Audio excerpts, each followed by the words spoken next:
Basically, what we're going to be talking about is we're going to be sort of going over the span of like that drama, starting from, I guess, when you first took the break from Twitter, right? Mm-hmm. And that was about the Amouranth stuff, wasn't it? Like, or that was like the catalyst.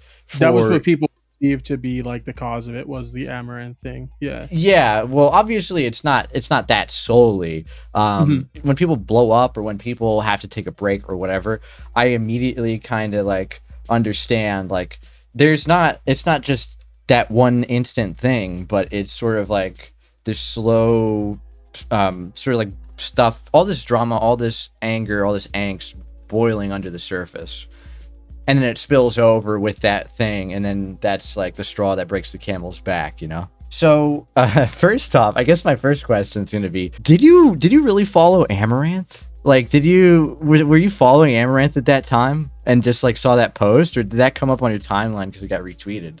No, like what happened was it actually showed up in my YouTube recommended, because I wasn't subscribed to her, but I had watched some of her stuff before related to like topics that I covered or whatever.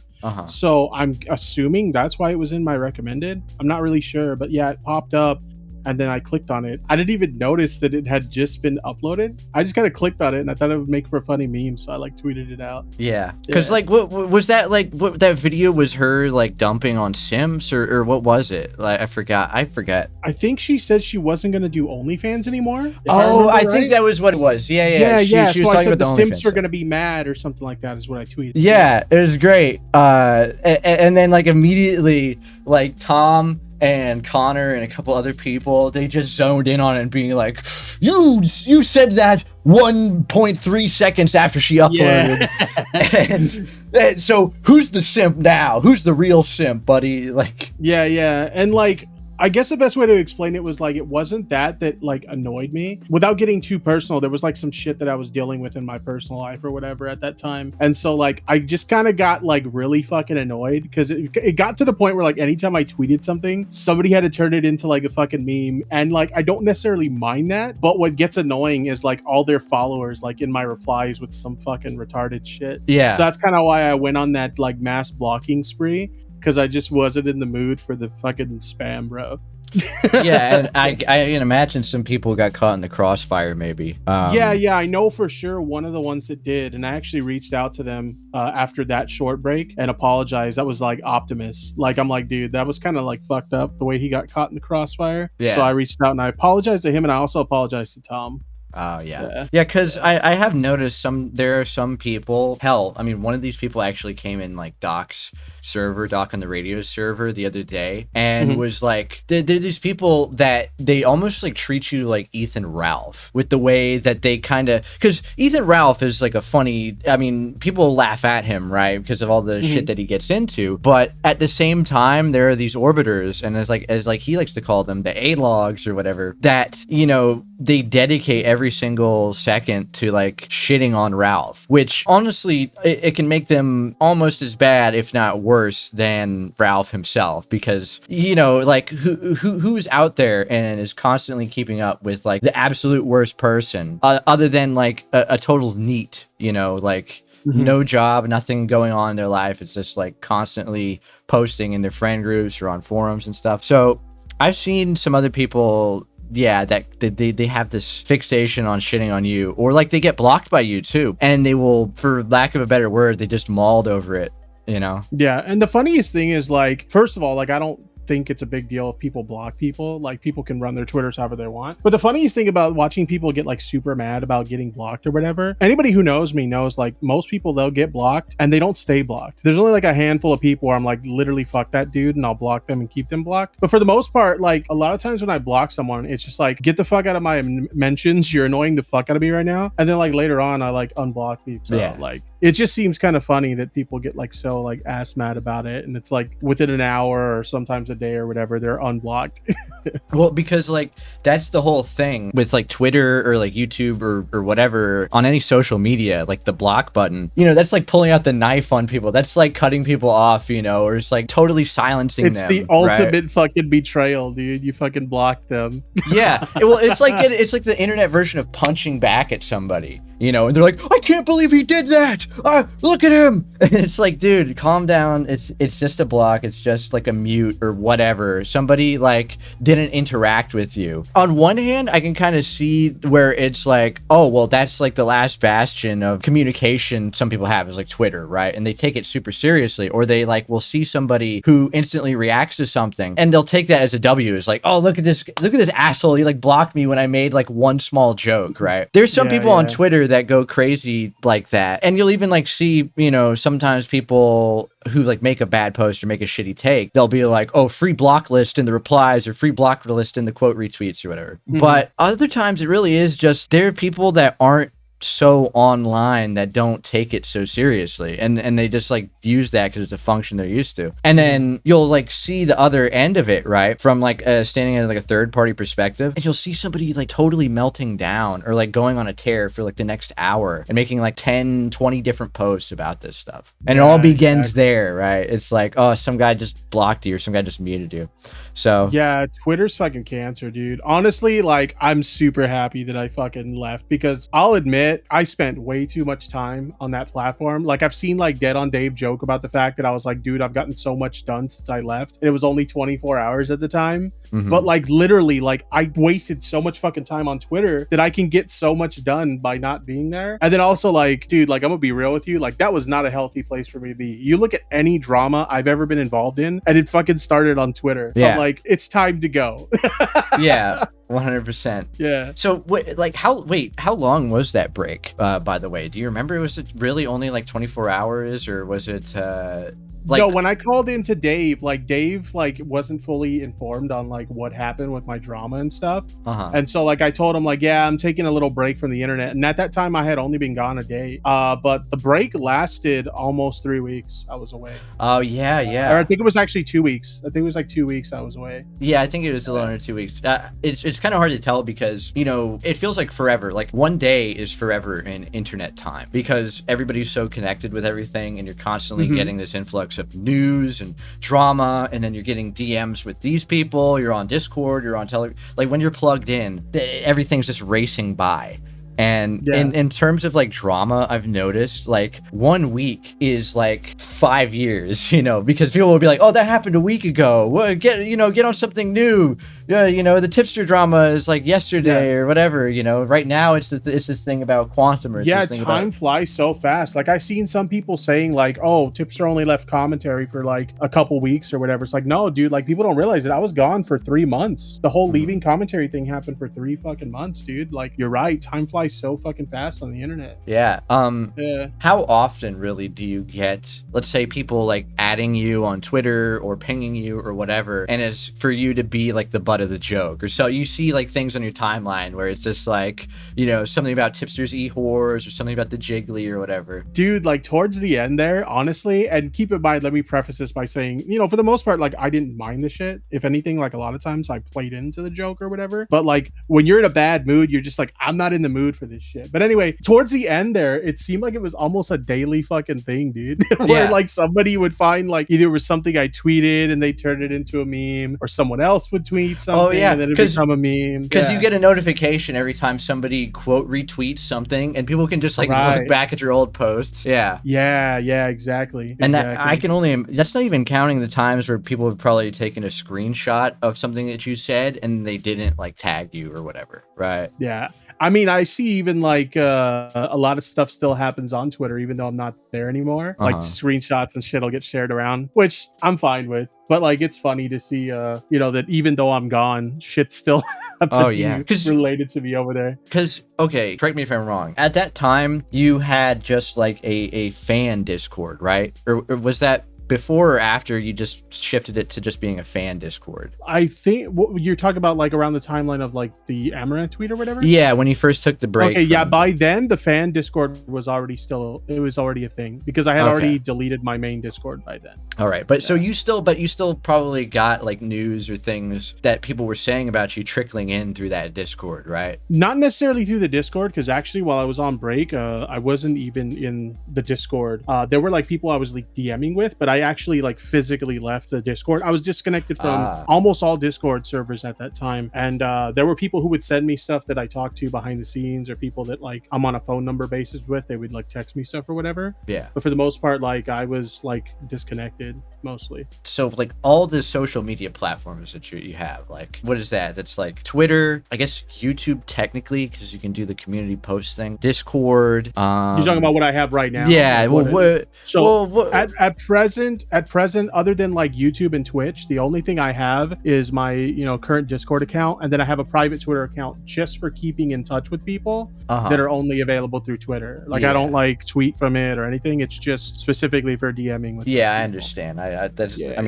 Like if I had to, something ever happened was like my Twitter or whatever, I would still want to like keep that just because that was like the whole reason I began a Twitter. It was to get into touch with people that could only be reached through like this group DM that they had set up there. But so like essentially all it is it's Discord, it's that private Twitter, and then also some of the Twitch streamers that I'm friendly with, like for whatever reason they like to communicate through Snapchat. So I have Snapchat as well. Around the time this started, did you also have like Instagram and like Facebook or? Yeah, I used to have an Instagram, a Facebook, and a also a TikTok. Oh yeah, I forgot you have the TikTok. Yeah, that's how you. Yeah. Okay, but I nuked all that shit after the stuff with the Goth mommy. All right. Yeah. We'll get into that a little later. So my next question would be, when you first quit commentary, because that was like a whole thing around that time. You decided you wanted to end your commentary career, I guess, and then just do gaming and gaming streams. Or so people thought when you first quit commentary, quote unquote, people thought that you deleted all of that like content, all those videos, all those streams, but you actually privated those things. And recently you unprivated all that. Did you have like this thought in the back of your head that you might regret like moving away from commentary? No, honestly, like a lot of people thought it was like some kind of like, I don't even know how to describe it, but no, like I was like all in on that and I was serious about it. And even if I'm being completely honest, coming back, it's kind of like, do I really want to do this? It's still kind of like, I'm not 100% sure about it. But it came down to I've talked about it publicly and I've shared with Augie why I did what I did, but it was kind of like this weird phase of like having a bit of a moral dilemma with what I do. And I'll explain it because like what I told Augie was, this year has been a year for focusing on like my mental health. There's been a lot of issues where I've known for like the past year or so that like I need to get this shit in check, go to therapy, I need medication, do the medication thing, whatever I got to do, I need to get this shit in order. And so this year I've been doing that. I've been seeing a therapist. I let my doctor put me on meds again. I've been cutting off relationships that I know aren't healthy relationships to be in. One of those relationships being with social media. But, I've been doing what I have to do to work on that stuff. And what I told Augie when we kind of talked it out after he covered the Goth mommy shit, because I kind of got the feeling that he wanted to know why I was leaving. I said, I've been going through therapy. And like one of the things that happened in therapy was I realized that an event that happened, I guess you could say, is part of my internet career. I don't like to use that word because it's not really a career for me, but I'll use that word because I don't know what else to use. There was something that happened to me that it caused me trauma and I didn't realize it. And it took a therapist to tell me like that caused you trauma and I don't think you realize that. So I was kind of going through this like weird experience of coming to terms with something that was fucking with my head that I didn't realize. And without getting too specific into what that was, like Augie knows what it was, but I don't want to get too specific with it. It makes a lot of sense because a lot of the like Twitter meltdowns and shit that I've had over the past year and a half started happening after that happened. So I'm like, yeah, that makes sense. So, and that's kind of what I was going through when the Amouranth tweet happened. I was coming to terms with this thing that I had just found out through therapy, and I just wasn't in the mood for the fucking tweets. I get that. So the event that caused me to, I guess you could say, get this trauma or whatever that I didn't realize I was dealing with, it kind of gave me this moral dilemma. Because what happened when that shit happened was I got to experience what it's like to be on the receiving end of the commentary community. And then it started like ever since then, slowly but surely, I've been kind of like, like when I cover people in my videos, like that happens to them. And do I still want to do that to people? Yeah, because you kind of feel Augie Augie kind of talks some sense into me. He's like, dude, like of all the commentators in the community, like you're one of the most easygoing. You're softball. I don't remember the exact phrase he used, but he basically said you're softball compared to like some of the other ones that go in hard. So I don't think you have to worry about that. So he kind of, between him and a couple other people, they kind of talked some sense into me. But that's kind of where my head was at. I was like, dude, like as commentators, we like to pretend like we don't know, or we like to kind of like brush it out of our mind that when we talk about people, like they get harassed. And I'm not talking about criticism. Criticism's one thing, but some people people in our audiences do take that shit too fucking far. And so I started having this like moral dilemma of like, dude, like I don't like this idea of people getting harassed because I did a video on them. So I don't know if I want to do this anymore. Yeah, because it's not like something where you can just immediately control your audience, even if you yourself, or you know, you might think that you're doing like the right thing, or you're going easy on people. You get worried that people that follow you or people that enjoy your content, they might come to this conclusion and then they'll do that stuff. And it's like, well, what can I do? You know, technically I am responsible for this, but I also can't just turn around and like gatekeep every single person in my audience. More so my question was really about how you privated the videos. You didn't just straight up delete them. You didn't get rid of them. I mean, you could have deleted them. They could have just be gone to the ether, right? Was that at all something that you were thinking about when you were doing this? Because I know you wanted to go all in on just not doing it. I get what you're getting at. Like there was, yes, I will say there was some chance that like, you know, maybe I will change my mind. Right. And so I didn't that like just outright want to nuke everything just in case that happened. Yeah, just even for like posterity's sake, you know, if somebody needs this video and needed to talk about something, well, I already did that coverage. So, you know, like whatever damage. And there were a couple people who did that. They're like, hey, I know this video is private, but like you know, I'm doing a video on this. Can I like get access to those videos so I can see your research and stuff? And it's like, yeah, sure. Here's the video. Here's anything I still have on that topic. Have at it, go for it. So there were a couple people who did that. But no, like there was that possibility in the back of my mind that maybe I'll change my mind about this. I shouldn't just go on full on nuke it. And if I'm being completely honest, there's another former commentator that I'm good friends with, known as Combat Wombat, and like he had a freak out a couple years ago about when they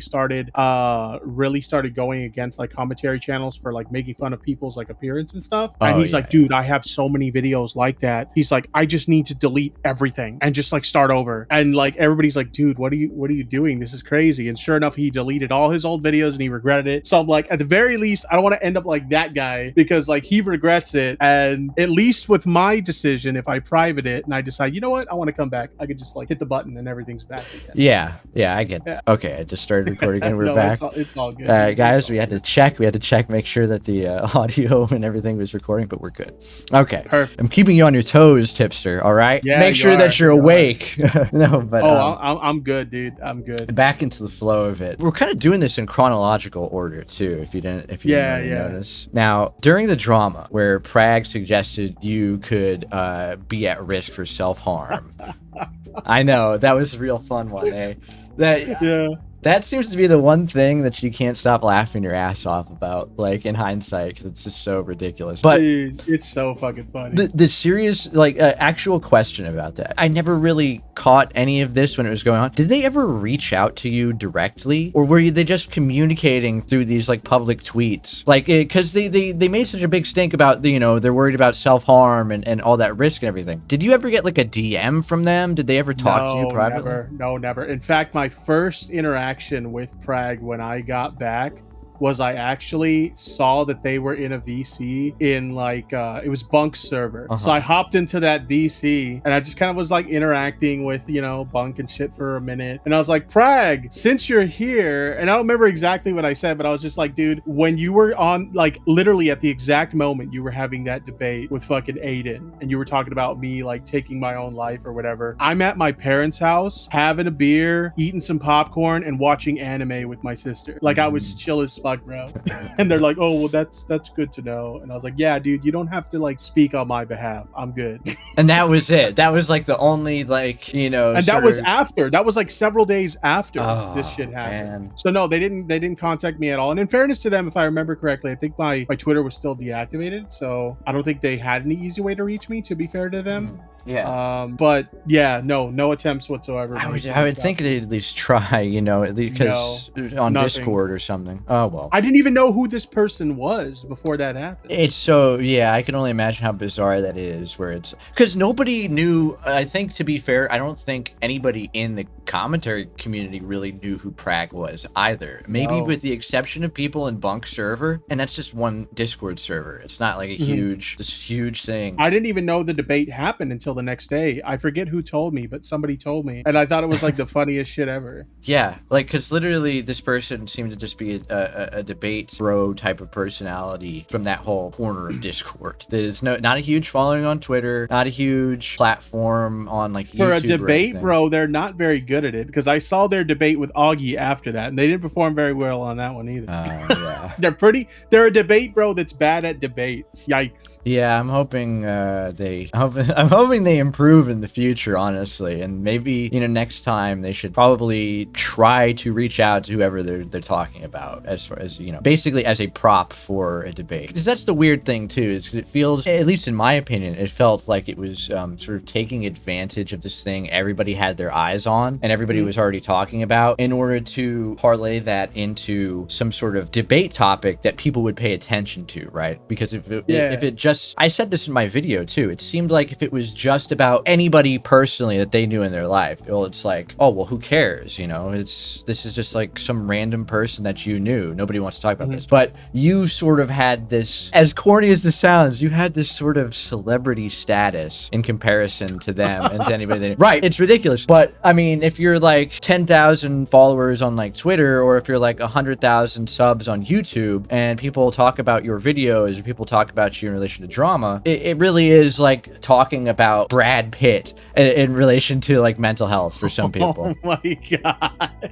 I hate the way you're framing this. It's cringe, right? But maybe what would you prefer? I say like what's his name? Gabriel Iglesias, Fluffy. It's like talking about, it's like using Fluffy. I regularly get compared to Fluffy, so like you can use Fluffy. Yeah, I think that's a more appropriate fit than Brad fucking Pitt. No, of course, but it really is like that as far as a big name. It's like I'm gonna use Fluffy, and this guy you know about, and you've heard of his comedy, you've heard of what he does. So, and this will lead me to my next question, very masterfully segueing into this, right? Speaking of Brad Pitt and Fluffy and mental health, this is actually a serious one. When in your entire YouTube career, or I guess time on YouTube making content, since you don't like the term career, when in that entire time would you say was like your lowest point? The time that you felt the lowest, the time that you had like no confidence in your output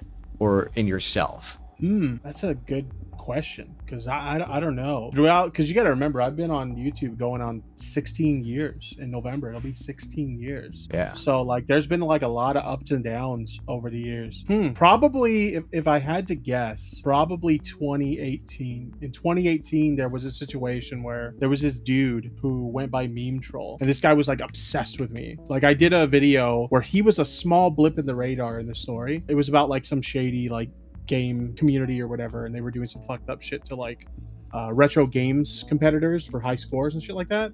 Well, anyway, he was like a very small part of that story, like very minuscule, but he got a stick up his ass about my coverage involving him, and ever since then he like obsessed about me, and he was trying to like strike down my channel. He was trying to like contact my employer for my day job to try and fuck around with that. Like, he was doing a lot of crazy shit, and like it really hit a peak when at that time I was partnered with a YouTube network called Screenwave Media. And with Screenwave Media, anytime I got like a false strike or something like that, I just hit him up like, hey yo, I got another one, and then they would get it removed. So this guy was issuing like shit tons of false, he would do copyright, community guideline, and trademark infringement strikes on my channel, and so I'd have to hit them up like almost daily to like get one removed, and he got like so frustrated that they would be able to get them removed. So long story short, he eventually like realized, oh, he's publicly talked about he's partnered with Screenwave Media, so I'm gonna go to them. And he like threatened to go to their offices, and this was not long after the YouTube shooting.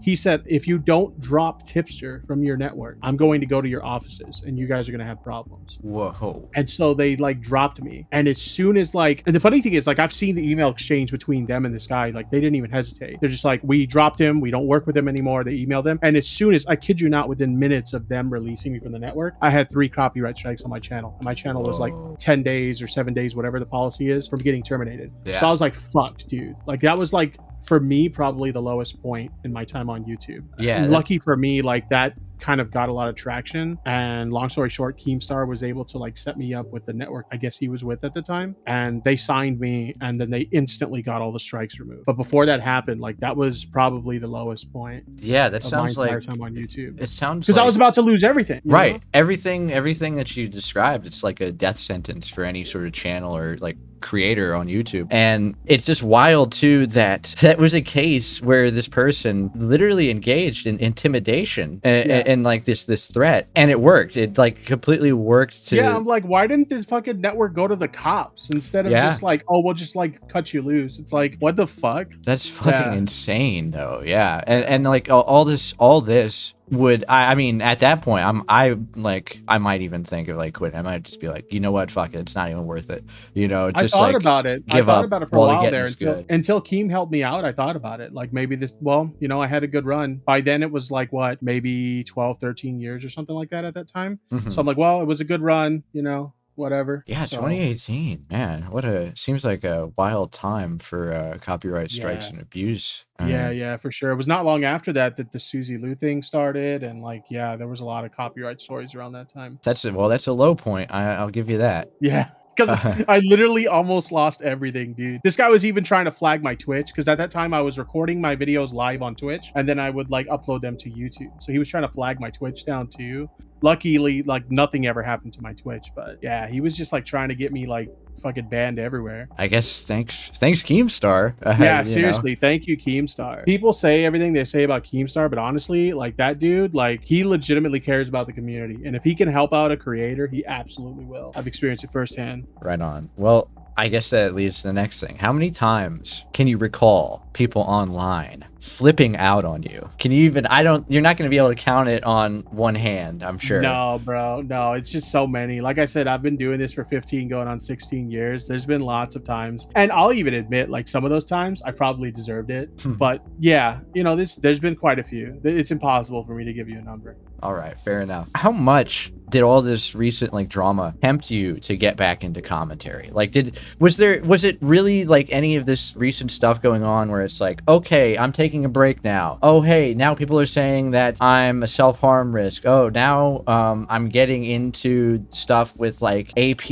or any other like spurgs that are like, you know, trying to expose me. You know, did that like ever, were you processing that, seeing that all go on, and you're like, man, okay, fuck it. Okay, I'm gonna let you in on something that a lot of people don't know was happening. There were very few people close to me that knew that this was happening, but a lot of people didn't know. Like obviously, like, you know, I talked to Augie, he kind of talked some sense into me, and I'm like, yeah, you're right, dude. The mic parody, believe it or not, it played a factor. I thought it was funny, and I was like, you know, maybe I should come back.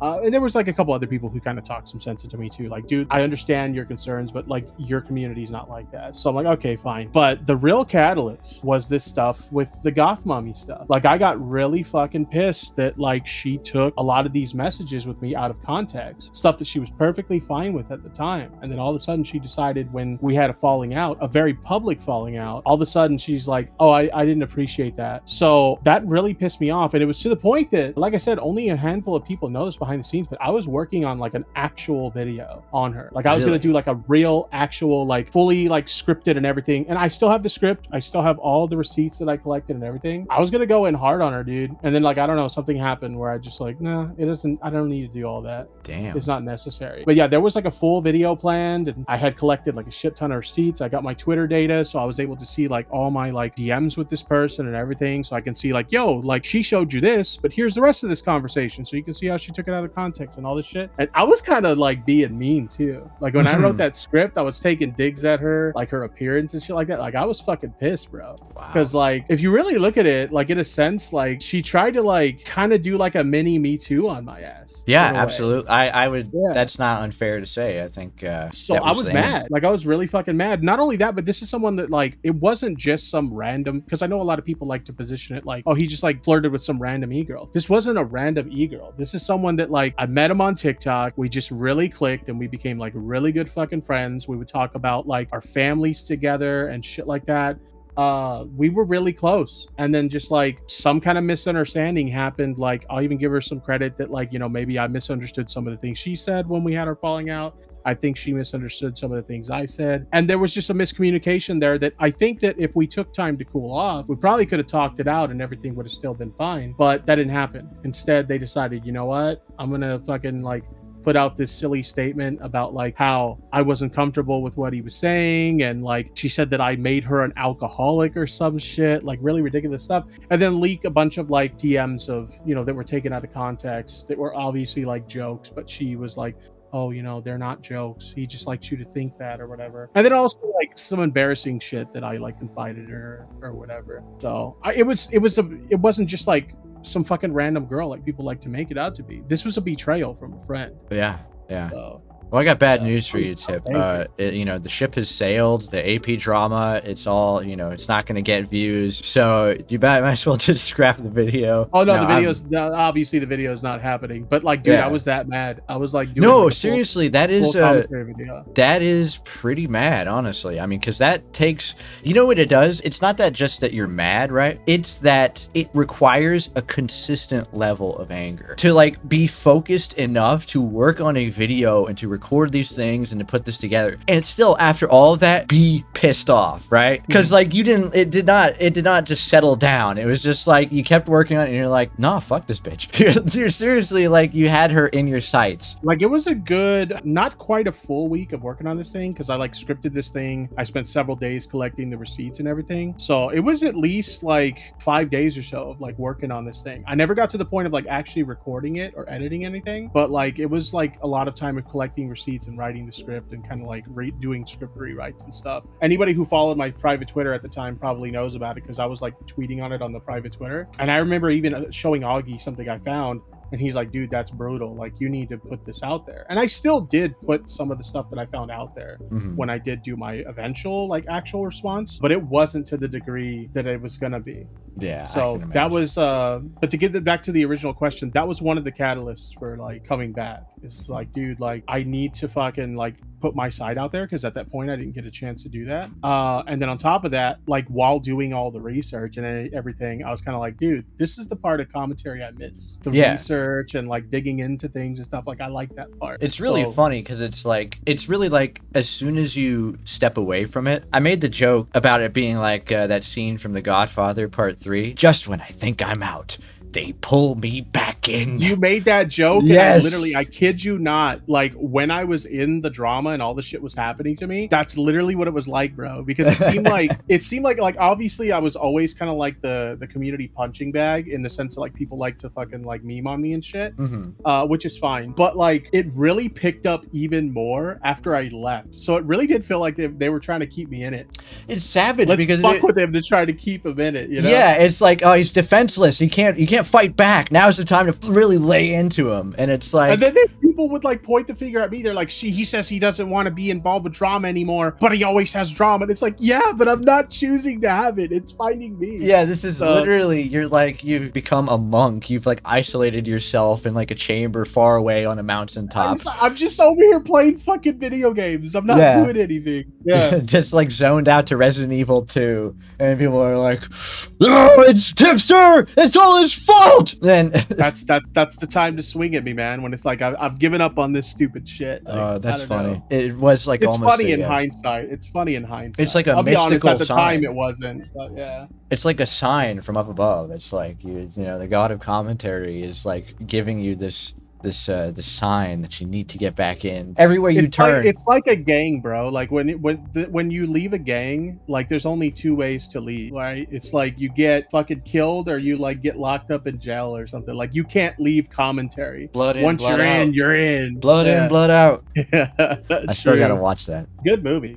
Yeah. So I have to ask, do you hang out with and talk to many ladies in real life? Yeah, actually, I've always kind of gone on record with this. Like, I don't know what it is. I've just always gotten along with women like really well. So I've always had like my whole life like a lot of female friends. So yeah, I do. Well, haters, listen to the tip. He told you right here and now. It doesn't change online or offline. That was the funniest thing about this. So many people, when this DMs leaked out, they were like, dude, Tipster's like, you know, he's cheating on his wife, and you know, his wife's gonna be mad at him for this, and like the divorce meme's not gonna be a meme anymore. He's gonna get a divorce. His wife should leave him for this. And like, dude, I keep my wife in the loop on everything.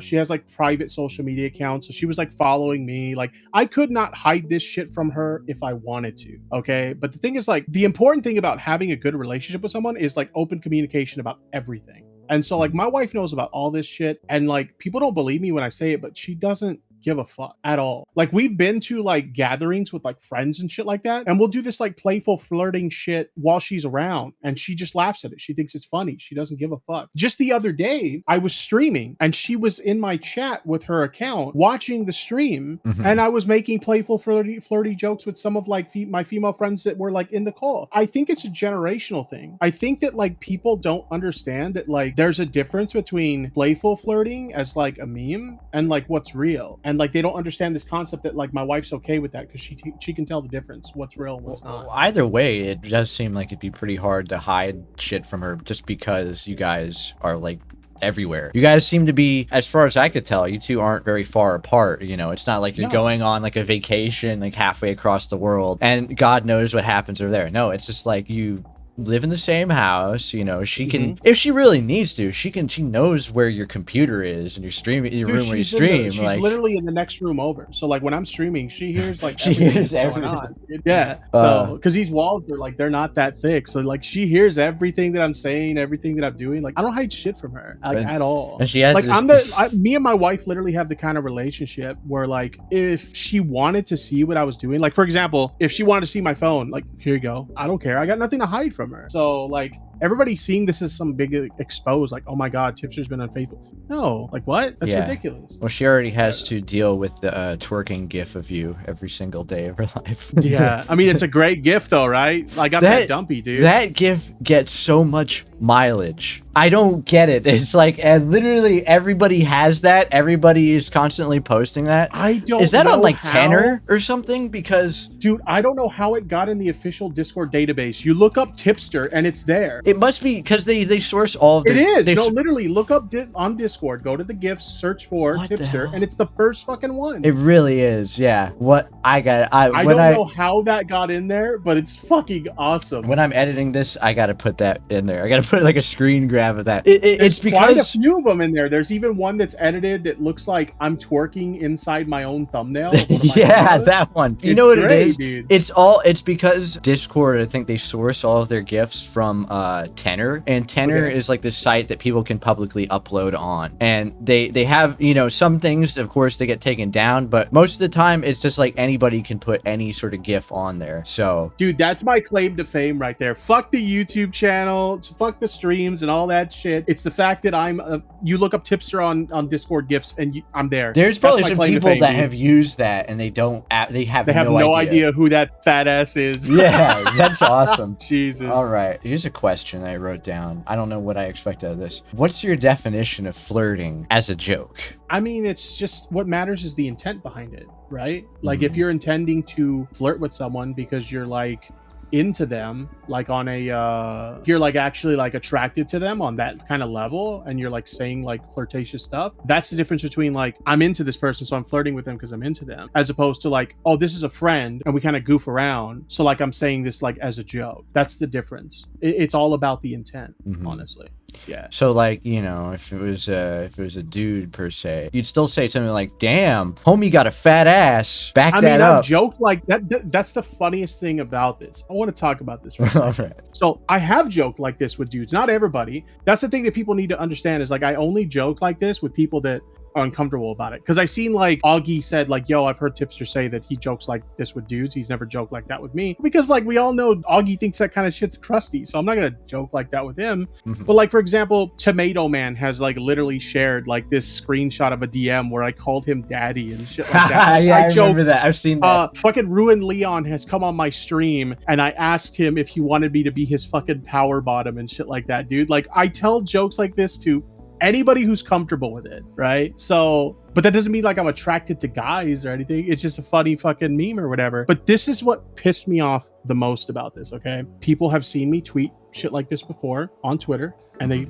recognized it for what it was. It was a joke. People have seen me say this kind of shit on my streams, and they recognized it for what it was. It was a joke. Friends of mine who I joke like this with my permission, have tweeted out screenshots of me joking like this with them, and they've acknowledge it for what it was. It's a joke. But some girl that I had a recent, very public falling out with tweets out 4 screenshots, literally 4 screenshots of flirty jokes. And all of a sudden, to everybody, it's not a joke anymore. Really? I don't know if you feel the same way, but I think that's kind of ridiculous, no? Yeah, I can see that. Like, I mean, because, you know, I'm not a super close follower of you, and I wasn't always like checking up on your tweets or like involved with your Discord or anything. But I kind of get this general vibe that people around your circle are just, they're kind of cool with joking about sexual stuff, even, you know, just in general, like sexual stuff, or like joke flirting, or like, you know, oh, double cheeked up on a Monday morning or whatever, you know, like people like say stuff like that all the time. And while like Augie might think that it's crusty, and sure, he has a right to think that it's crusty and not be comfortable with it, but you know, for you and for a lot of people that know you or friends with you or just like watch your streams, it's just commonplace. And so, and again, like, I would never, ever, ever joke with anyone like this who they weren't comfortable with it. Like, if anybody had told me, hey, dude, like, I'm not okay with that. Okay, no problem. My apologies. Never do that again. At no point whatsoever has this girl or any other person I've joked like this with told me, hey, I'm not okay with that. Yeah, it's not like somebody's just like, please stop it now. I don't like this. Nah, homie, you got to give daddy his dues. Back that up. Like, I even looked when I checked the DMs, when I downloaded my Twitter data, I even checked like, hey,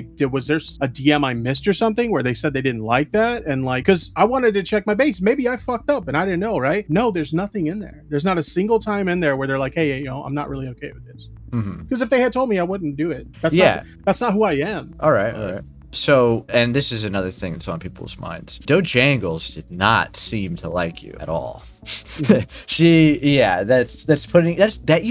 is putting it lightly. Has that caused any like friction with Mutahar? I mean, are you and Mutahar like good friends? You guys, you know, chill? I've never really been close to Mutahar. No, like, I don't have a problem with Mutahar. I mean, I'm like a big fan of his content and whatnot, but no, like, it couldn't really cause friction between us because we were never close. Like, if I had to think, I think I've only DM'd with him or anything like that like a handful of times. Like, I remember one time I was tweeting about how I was having some problem with like Adobe, and he like DM'd me the fix, and I was like, oh, cool, thank you so much. Like, you saved me from tossing my PC out the fucking window. But other than that, like, no, like, I was never really close to him. So like, but to answer the question, is there any friction there? No, like, there's not even any friction there with like Doejenggels, because at the end of the day, I disagree with her observation of like what she interpreted from like my behavior and what I was doing, and I also disagree with some of the way she like portrayed the events that took place. But like, I don't really know this chick. Like, I don't have any problem with this chick. Like, it's whatever. Okay. So like, she could feel however she wants to feel about it, but like, I don't hate Doejenggels or anything like that.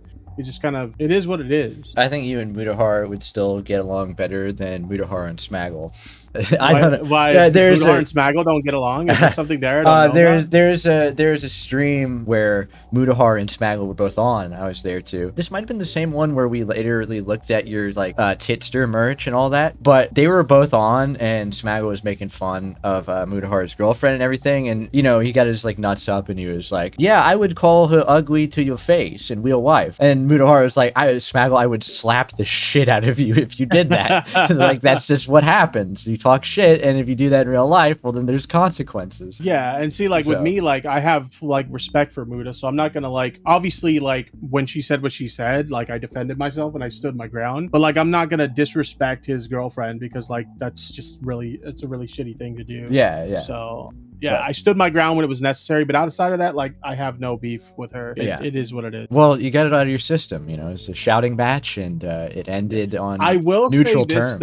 I will say this though, and I'm not going to throw this person under the bus, okay? So there was a person that came to me. The reason why that happened at all that night, there was a person that came to me, and they're like, "Yo, Muta said," I don't remember exactly what they said, but Muta said this, and this about you on Augie's stream. And I was like, "What? I didn't happened? Like, what the fuck is he talking about or whatever, right? Mhm. And the way they described it, like they described it in the worst fucking way possible. So that's why when you see when I called in, I go in hot because I'm like, what the fuck, dude? I went back after that stream ended and I rewinded back to when Muda said what he said. And I'm like, bro, if I knew he said it like that, I wouldn't have fucking called in. So if you, to the person who told me, if you happen to be listening to this, you made that sound a lot fucking worse than it actually was. That whole situation could have been avoided if you had just described it the way it actually happened. Like, holy shit. I went in there hot thinking one thing happened, and then I rewind it back later. And I'm like, oh, it wasn't that bad at all. Hella miscommunication. Yes, dude, for real. For real.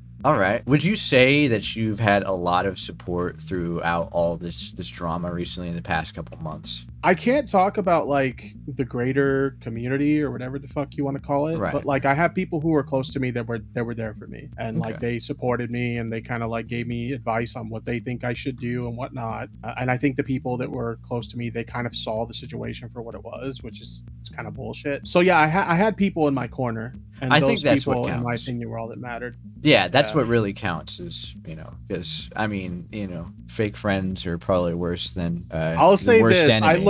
I'll say this. I learned a lot about who my real friends are when that situation happened. Yeah. There was a lot of like, I was gone, but like people would send me shit and I'm like, okay. Or there were things where like publicly someone would say, oh yeah, this is not that big of a deal. It's whatever. And then I'd find out privately they were saying the complete opposite. And I'm like, okay, good to know. Yeah. So like I found out who my real friends were during that situation.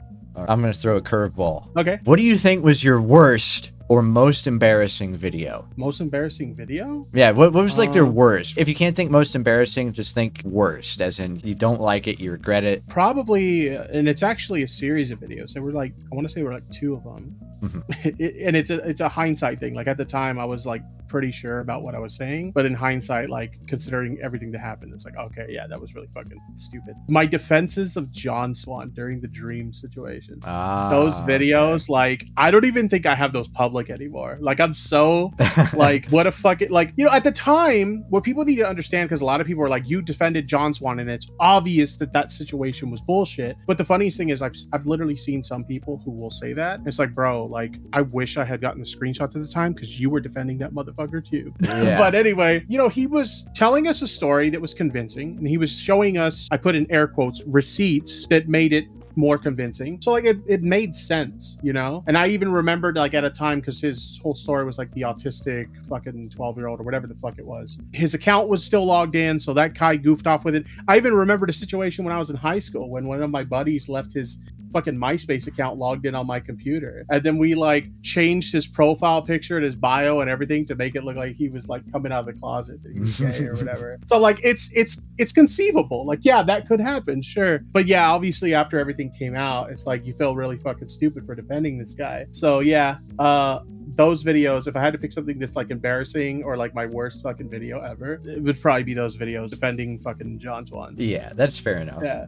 I don't know if that's quite what you were looking for. No, it's fine. No. That's, I mean, hindsight is 20/20. So if that's the thing where it's like you're embarrassed about it, I totally understand. Yeah. Absolutely, because after everything unfolded, you kind of like, yeah, like that was dumb. If it's bad enough that it's still private, then obviously that counts. I'm pretty sure those videos are still private. I sort of asked, or this got answered a little bit earlier, but what does your wife think of your content and your online escapades? Has she said or commented anything about these things to you, or that you know of? Honestly, dude, I found me a good one. She's like, throughout my entire time on YouTube, she's always been super supportive, because me and her started dating like right around the time that I started making content. So she's been supportive of me through like the whole thing. When you had nothing. Basically. Yeah, exactly. So like even when like, there's drama or whatever, she's like right there with me. Like when this shit happened recently, everybody on the internet's talking about how, my wife should leave me and like what I did to her was like wrong and stuff. Meanwhile, she's like right there with me, standing by my side, like helping me deal with the whole thing. My wife, like, she's fully supportive of everything I do. I'll say this much, like, the type of content she watches and like what I do, it's like night and day. She doesn't watch the kind of content that I make, but she acknowledges like that I enjoy doing this, and so she's like super supportive of it. So you mean she's not like a big gamer or anything, or is she? She watches gaming videos, but like she's into like different kinds of games. Like, oh, okay. Probably gonna laugh at this. A lot of the videos she watches are about Pokemon Go tips. She's really into Pokemon Go. So like a lot of what she watches on YouTube is Pokemon Go stuff. Okay, I see. Yeah. And that's not your bag. Maybe she'd really like Nicholas Diorio's stuff, because no, it's specifically Pokemon Go, not Pokemon cards or nothing not else. Pokemon game. It's just Pokemon Go. Weird. Okay. I've had to buy her so many stupid fucking Apple gift cards so she could buy Pokeballs and shit, dude. All right. That's her thing. You know what? I have my thing. She has her thing. Like, totally fine. I support her hobby. She supports mine. Okay. And while I'm on the side note, I didn't write this down or anything, but have you made your parents cringe with the type of content that you put out? Oh, so like the difference between my parents and like my wife is night and day. My family loves my fucking videos. They watch the streams. They watch the videos. I'll come to their house on like, it's like a family get together or something. It's like, yo, did you see that video that, my name's already out there. My name's Robert. Did you see that video that Robert did last weekend or whatever? Like, dude, like my family loves my fucking channel. I don't know why. Like for the longest time, I'm like, I do this YouTube thing. Don't watch it. You guys won't care about it. They fucking started watching it and they like it. So that's cool. That's funny. My family is also which is funny because like my family wasn't always supportive of it. Back when I like first started making content, I still lived with them and they thought it was a waste of time. This is really stupid or whatever. And even after I had moved out from under their roof and kind of went on my own, they still were kind of like, yeah, why do you waste so much time on that shit? It's really stupid. Yeah. And the eye opener for them, this was when I was still doing like retro gaming content because that's where I started. I used to do retro gaming content. We went to a convention, like a retro gaming convention. I took my parents with me because they just didn't have anything to do that day. So I'm like, fuck it. If you want to get out of the house, come with me. We'll go to this thing. And they saw people who watch my videos like walk up to me and like want to talk to me and shit, like or like notice me. And something about that, like I wasn't even making good money on my channel at the time, but something about that, seeing like other people take an interest in what I was doing, like that changed it for them. Like, holy shit, I see why you do this now. Mijo has so many friends. He's making so many friends. Oh, bless his little heart. Yeah, I don't know what it was, but something about them seeing that people gave a fuck about what I was doing, like that changed it for them. Well, that's cool. That's good to hear. That's what all sons ultimately hope to do, is to make something that their parents don't like cringe at or their parents aren't ashamed of, and be like, I don't want to have anything to do with this. I don't want to have anything to do with my son twerking on stream. I mean, when I first found out they were watching my stuff, I was kind of cringing, like, oh shit, like, yeah, because they're gonna see or whatever. But no, they liked it, so I'm like, okay. Yeah, that's always the fear, is like, are they really gonna accept me for like all these other like moments that I have? Because like, I'm not trying to appeal to my parents. I'm sort of trying to appeal to like literally everybody that's like half their age. So like they're even like so into it that when I got my play button, they threw a big party for them. Nice. Wow. Dude, cool. It was the first time I ever got so drunk, like I blacked out. Like I don't remember most of what happened that night. But yeah, they threw a big party and everything. Yeah. Because you are, man, you can knock back those what were they, Bud Ices? Yeah, Bud Ices. Dude, that ain't shit, dude. I killed a whole bottle of tequila on stream once. Oh man. Well, see, that was funny. So like, okay, let me explain that, because I used to do drinking streams back in 2016 on Twitch, and I stopped doing them because I got a 24-hour ban after the infamous, I'm sure you've seen it, where it looks like I'm puking. Yeah. They banned me for 24 hours for self-harm. The funny thing is, I didn't actually puke in there. What happens is I have acid reflux, and so like my throat's like super sensitive. And so I kicked the shot back too fast and I choked on it. So I didn't actually throw up. You just see the shot coming back out because I choked. Yeah. Okay. But anyway, Twitch thought I threw up. They thought I had too much to drink. So they gave me a 24-hour ban for self-harm. Yeah. So after that, I was like, I don't do drinking streams anymore. But more recently, I want to say it was like sometime last summer, I was like, I haven't done one of these in a while. I want to do one. They're fun. And back then, I would get like 20 people watching my stream. And throughout the whole stream, I might have like 3 or 4 shots donated. So like nothing, right? Yeah. It just didn't occur to me I have a bigger audience now. So back then I used to charge $5 a shot. And so I'm like, okay, we're going to do shots. I got this bottle, $5 a shot. And then the fucking super chats just start rolling in. And I'm like, holy fuck, dude. And before I know it, like somebody donates again and I reach for the bottle and I'm like, well, I owe you a shot next time because we drank the whole bottle. And I was like, holy fuck, dude. Yeah. So I slowly after that started like upping the amount until like I hit the sweet spot where I don't get too fucked up, which apparently the sweet spot's $20. like $20, and then like I get drunk enough so everybody has fun, but I don't get plastered. Yeah. Although I haven't done one in a while, honestly. Well, yeah, I will never do one, and that seems to be the reason right there. they're fun, dude. Honestly, they're a lot of fun, but like don't let it become like an everyday thing. It seems for a while fun, there, but it became pretty frequent for me. Well, it seems fun, but also the fact that the matter is, it's like I'd be a lightweight. I do not See, like. I'm a big guy. That's the thing. That's the advantage to being a big guy when you drink, is you can drink like a shit ton and like be fine. I can't tell you how many times I've done a drinking stream, or either like I partied or something, and the next morning people are hitting me up like, yo, how's that hangover? And I'm like, what hangover? Yeah, well, I'm can good. you imagine a guy like the size of Augie trying to do a drinking stream? No offense, but I mean, we know Augie's not. I'm hoping. Big I guy at know all. Augie said he wouldn't do one. I'm hoping at least one day he does one for like a special occasion or something, and I just want to watch him get fucked up, dude. Yeah. Is he 21 yet? He's almost. He said it's fucked up. He turns 21 like a couple days after VidCon. Oh yeah, you're right, because his birthday is the 29th. So yeah, all right. Yeah. Well, maybe it'll happen. Who knows? When on his 21st birthday. I'm gonna pressure him, dude. You know what I'm gonna do? I'm gonna say, you know what? You and me collab stream. We'll stream together and we'll drink together, bro. He's just gonna drink like 2 shots and he's gonna fall asleep on stream. He probably will be that much of a lightweight. Honestly. Okay, now here's the fun part for you, because this is like the no more stuff about drama right now, right? Oh no, you're a huge game geek. Yeah. I wrote that and I thought it sounded good, but that sounds corny as fuck. You're a huge game geek. I kind of am. But what am I working for, IGN? Like, am I? This. My question is, have you ever made friends with any like game devs or other staff of like video games? And it doesn't have to be like big AAA stuff either, like indie games even, or like small devs. Not any developers, but I am friendly with someone who's done voice work for games. Oh. I actually met them during the Suzy Liu thing. It was that voice actress that went in on Suzy Liu.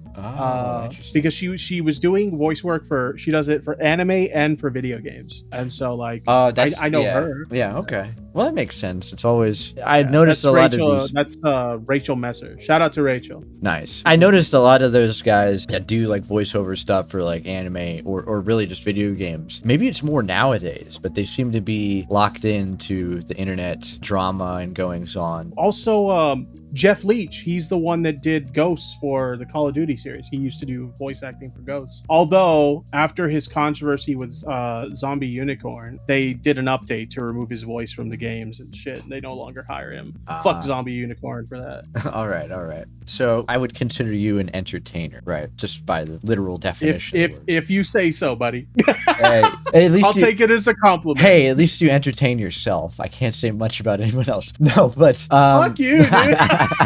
Is there anyone that you've made laugh or has just watched your content that you're sort of proud of making them laugh or entertaining them? It's like a badge of honor, and it's like, oh, this guy watches my stuff, or this guy thinks I'm funny. I don't know if it's necessarily like making them laugh or whatever. I mean, maybe they did find my content funny or whatever, but I think like there's been a lot of like times when like other creators that like I looked up to or whatever, I find out they watch my stuff and I'm like, hey, that's kind of cool or whatever. But the big one for me, and it was actually Augie that showed me this because I didn't fucking know, was Etika. Etika was a subscriber to my channel. He was reacting to one of my videos on stream and Augie took a screenshot. He's like, bro, look at this. And he was subscribed to my channel. And I'm like, no shit. And sure enough, I go into like YouTube used to have it where you could look at all your subscribers and you can sort them by like people who had like the most subscribers or whatever. And sure enough, he was on there. Like he had his TR1 Iceman channel. It wasn't called Etika. The channel was called TR1 Iceman. And it was fucking subscribed. And I'm like, holy shit. So that was like a big one for me, honestly. Awesome. And this is when he was still with us. Yeah. So I was like, holy shit, that's fucking cool, dude. Obviously, after seeing that, like it was kind of a bummer what happened to him or whatever. May he rest in peace. But yeah, that was a big moment for me because I actually really liked Etika in his streams.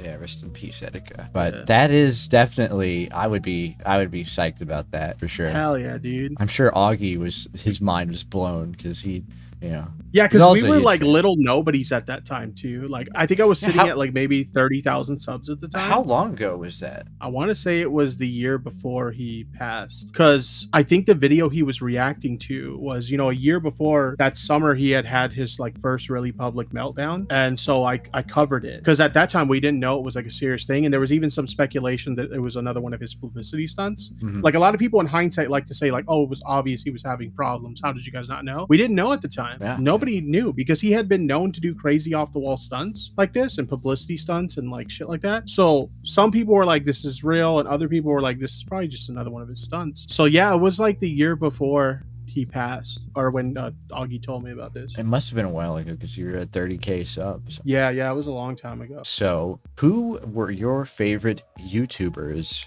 starting out? Oh, you're not gonna know any of these fucking people. You I might as well guarantee say you, them. You're not gonna know any of these fucking There people. may be a Ice Cube's chance in hell that I know one of these people because I've been using YouTube since 2005. Oh, okay. So maybe you will. Possibly. I mean, like the big one. I mean, I know you'll know this one, but like the Angry Video Game Nerd was a big inspiration for me getting course. started because I used to do reviews similar to his. Mhm. So when I first started, so he was a big inspiration. There's this dude I still to this day watch, known as the Happy Console Gamer. He was Happy pretty Console. dope. Trying to remember because some of these people they unfortunately don't make content anymore. I used to watch a lot of the Channel Awesome people. Oh yeah. Nostalgia Critic, all those people. Yeah, Nostalgia Critic, and a lot of the people that were, like, in Spoonie, that crew. right? Spoonie was one. Yeah. Yeah. I don't remember a lot of the names, unfortunately, but there's some of them. Those are some of the people that I used to watch back then.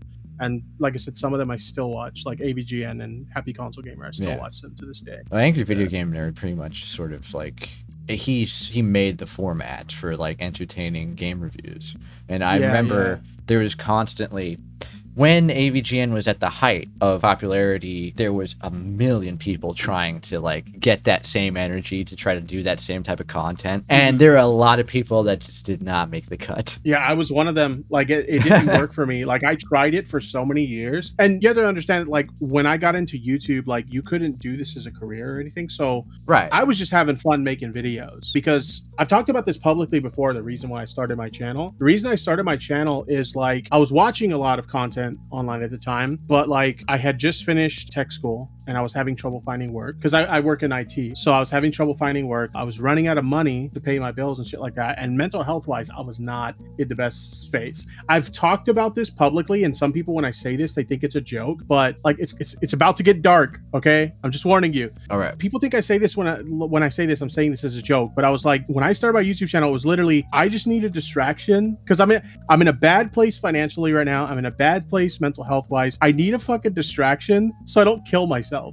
Yeah. So I started my YouTube channel as like something to kind of like to do something in between like job interviews and shit. So I don't know where I was going with that. I lost my train of thought, but that's why I started my YouTube channel. Well, 100%. I totally understand that, just needing an outlet from the rat race. And on top of that, another thing that I was trying to do is I was a very introverted person back then. So I wanted something that was going to help me kind of like break out of my shell and become like more sociable. And at the end of the day, like it worked. I'm a much more social person now than I used to be. Because like I'm putting videos out there and potentially the entire internet can see them. So you really quickly break out of your shell. Yeah. And you go to a convention and like a ton of people will like walk up to you and notice you, see you from across the room. They'll know your iconic blue hat and blue shirt. That's your trademark. Yeah, oh, true, and the 80s those 80s like I want to say they're like Terminator shades almost. Dude, I love those sunglasses. Some people would roast me for those. I still have those sunglasses. I still love them. I think they're great. I love them.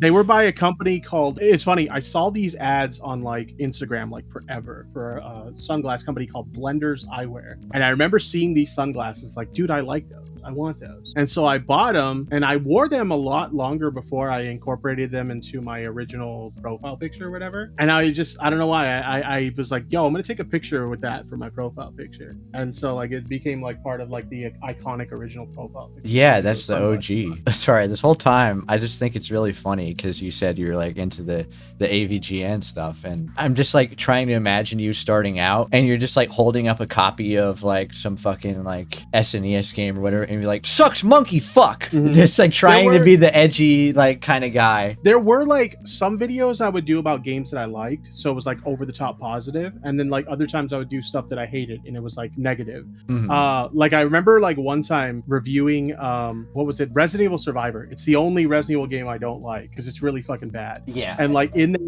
that video, like I actually break the fucking disc. It's the funniest shit ever. If I could ever find footage of that, maybe I'll like put it on an archive channel or something. Yeah. But it's the funniest shit ever, watching me get pissed at this game to the point of like breaking the disc. That's awesome.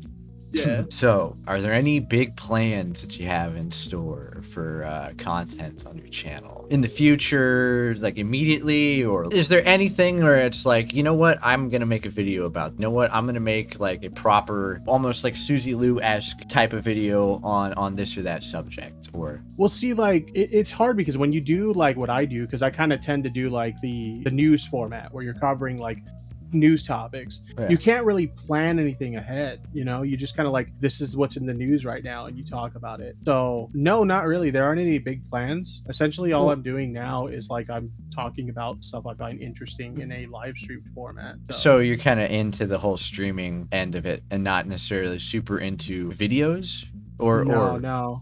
Okay. All right. Yeah, because like I don't know what it was, but like it's funny, back when I was still a retro gaming channel, like a lot of us retro gaming channels, we used to shit on the live streamers because we were like, yo, it's lazy content, they just sit there and they play a game and people give them money, fuck them. Like we would like fucking shit on streamers. And then like sometime in 2015 2016 I created a Twitch account and I started streaming, and like I didn't have a big audience for streaming, but like I had enough of an audience where I'm like, okay, I get it, I understand why people like this from an audience perspective and why the streamers do it, why they like it. And so I just fell in love with streaming, and so ever since then, like even though I've done videos sprinkled in between, I've always preferred streaming. And so like that's what I like to do, and that's what I'm going to stick to doing. Well, that makes sense too, because streaming's come a long way, let's just say that. Since Justin TV, since Ustream, since all of that stuff, streaming has really changed a lot, and mainly a lot of like the tools to be able to like set up a stream and set up a window in OBS and things like that, it's improved a lot. And you're able to, because I remember when I started, it was not easy to get into streaming. Like I had to use a piece of software called Adobe Live Media Encoder. Like we didn't have OBS and shit like that. If you wanted something that was OBS level, you had to buy XSplit, and XSplit was like really expensive fucking software. So it was either that or like Adobe Live Media Encoder, which was the most complicated fucking thing you would ever have to use to stream with. You young people, you got it good. Okay, let's just put it that way. Yeah, I remember, so much more accessible now. It would be a miracle if you could get just the fucking the game capture and then a webcam on a screen. You know, there was not like a whole bunch of bells and whistles. You didn't have like borders, and you didn't have scene transitions of this and that. And that's probably why you kind of looked at it and you thought, oh, it's just so low effort, because it's like people put the game on the screen and then they maybe put a webcam in the corner, and then like that's the whole thing for like an hour, an hour and a half. Like even like early Destiny streams, because I've been watching Destiny for like the longest fucking time. Even when I kind of like snubbed my nose up at streamers, I was still watching him because I found his streams entertaining. And back then, all he was doing was broadcasting his desktop. Like in the early days, he didn't even have a webcam. So like he's just talking and you're watching his game and his like desktop, and that's it. So it was very like, it came off as lazy at the time, but it was just the limitations of technology, what was available. I think it's still fine that you decided to go sort of full tilt towards streaming. As somebody who's like started streaming recently, I've dabbled in like both the videos and the streaming. For the most part, there's a bit of like a relaxed nature to streaming, to where it's just like you're interacting with the audience, and you can have topics and you can set things up in advance, but it's sort of also on the fly. So it really is, anything can happen. So it's like kind of exciting in that. It really is like the best analog to sort of hanging out at your house and having guests over and entertaining guests, or being like, yo, let's put a movie on. No, let's like talk about hey, like what's going on here? Well, did you hear about this thing that happened? You know, and sort of like talking about just news or stuff that's going on. And then like some other people come over and they say, hey, what's up, man? Yo, not much. We're just like chilling. You're talking about this. Hey, did you hear about that thing? Oh, you know, and maybe you put on a game in the background. You put on something to watch in the background. Yeah. The audience interaction is easily my favorite part of it. That's another thing that's improved a lot too, just because the technology for like ultra low latency has made it to where you can basically talk to people in real time. So yeah, you guys think you have it bad now. Like sometimes we would have up to like 30-second fucking delay back in the early days. Yeah, it was brutal. Anyways, that's the end of the list, Tipster. That's about everything I've had. That's it? You don't want to ask me if I still like Goth Mommies or anything? What the fuck, dude? I know, right? But did somebody else ask you that? I mean, I've been kind of playing into the meme. Like, dude, I just talk about how like I love Goth Mommies and shit. There's even the idea being thrown out about possibly making I Heart Goth Mommy merch. So, well, that's all you can do. When have fun. Like that happens. That's all you can do is play into the meme, dude. Like, rather than get fucking up. One of the best things to come out of that situation is it literally like gave me a gives no fucks kind of attitude. Because I'll be honest, before that, I actually gave a fuck like way too much about what people thought about me. And like something about when that situation happened, I kind of like sat down and I'm like, why do I care like what people think? I'm watching what people are saying, and then like in that situation, the only opinion that really mattered was what my wife thought about it, which again, she didn't give a fuck. So I'm like, okay, I know what that situation really was, and my wife knows, and she doesn't give a shit. So why the fuck do I give a fuck what all these other people think, you know? Yeah. So that's like the best thing that came out of this was it literally gave me like a give no fucks kind of attitude. Yeah. Think about me, whatever you want to think about me. I don't give a shit. Ladies and gentlemen, that's Tipster. That's him in a nutshell there. This is going forward. We are giving no fucks, and going forward, we will only be playing Donkey Kong Country and Resident Evil 2 on these live streams. Hell yeah, man. That's no other games. No other games ever. Those are the two best games ever made. You can't convince me to play another game. That was the pinnacle of gaming. Yep. When those two games were made, done. It's over. That was it. In 2032, if you're not still streaming that on your channel, I'm gonna have to get on your ass. I'm gonna start. You know what's fucked up, dude, is like if I were a speedrunner and I just like speedrun to one of those games, if I streamed that every day for like 12 years, no one would give a shit. But because like I'm not a speedrunner, suddenly it's like, why do you play this game all the time? Yeah. I should have been a speedrunner. I should have just like went full autism and became a speedrunner. Honestly, true. So that's gonna wrap it up pretty much. We've been going for a while here. Thank you. It's great too. I'm gonna cut it up all in post and I'm gonna make you look bad. Make me look horrible. Be just like AP and make me look fucking. It's gonna have like awful sentence mixing too, where it's just like, so Tipster, what do you think about Goth Mommies? Fuck bitches. Fuck bitches. Whoa, Tipster, I didn't know you were a misogynist. Obvious, like edit. Yeah, dude. Yeah, dude, I fucking hate bitches. Dude, Tipster, what the fuck? But thanks for your time. I really appreciate it. It's been fun interviewing you and talking to you. And yeah, no problem. I figured that would be like the perfect way to cap off your fucking Tipster series. This is like, I'm actually gonna talk to him now. Yeah, I gotta admit, it's been fun. It's more fun than just like covering it from afar and trying to get the timeline correct and be like, okay, this happened and that happened and the other thing, and to like not even hear a word about like what you think yourself, not being able to reach out to you because you were you're on your hiatus. So it's like, yeah, and I did kind of like in a sense like cut everybody off too, because I didn't make it easy to like get back in touch with me. So I'm sure there were probably some people who wanted to like talk to me or whatever, but I was just like, I was gone and I nuked everything without warning. So I get it. But now you're back until next time. Until the next like meltdown, right? Thank you, Tipster, for coming on, and appreciate your time. Appreciate you talking to me. Till next time, hopefully you get a Goth mommy in the future that won't be so crazy. Thanks. Peace. No problem, buddy.